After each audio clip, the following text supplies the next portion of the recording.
Okay, some new details out about former President Trump's attempted assassination in Butler, Pennsylvania. A House task force said it was preventable, faulting the Secret Service for, quote, fragmented lines of communication and unclear chains of command. Let's bring in CBS News congressional correspondent Scott MacFarlane to break down the details of that report. So, Scott, good to see you this morning. What else did the task force uncover? Yeah, this was such a profound, historic failure by the Secret Service. There are several different investigations underway. This is the latest of them. A U.S. House task force releasing just an interim 50-plus page finding on what its investigation has uncovered so far. And what's noteworthy here, potentially novel here, is that in addition to the failure of communication, the failure of a command post, the failure of having radio set up in the right places, the U.S. Secret Service and its law enforcement partners on July 13th seemed to lack urgency.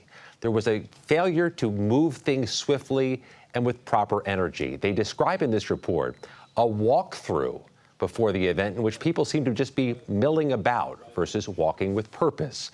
There was a local police officer who spotted the gunman on the roof with the high-powered assault rifle who, according to this report, came down yelling, "There's a guy with an AR-15, an AR, a guy with an AR."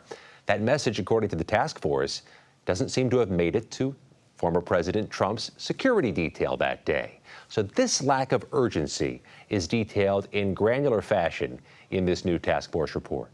Wow. So this is, Scott, as you know, just the latest in a series of scathing reports criticizing the Secret Service.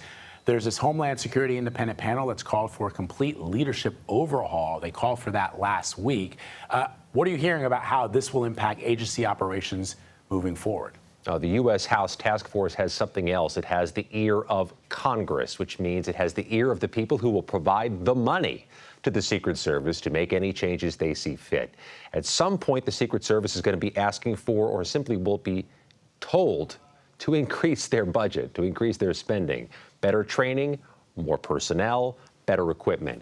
Congress doing its own investigation will inform what Congress says yes to and what Congress says no to. If the Secret Service is going to shake up how it handles protective services and shake up how it does its business, it'll need money to do so. This task force includes some of the same people who will vote on what money to give Secret Service.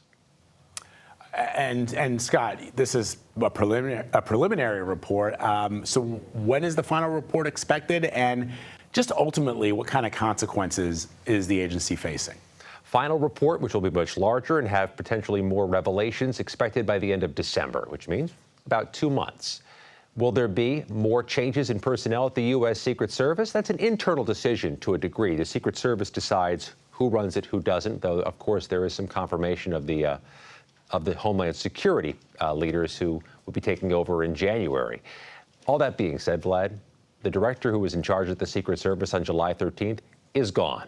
There's an acting director there now who may be trying to fight for his position atop the agency. More changes are expected, it's just not clear when. All right, Scott MacFarlane on top of it for us this morning. Thank you, Scott.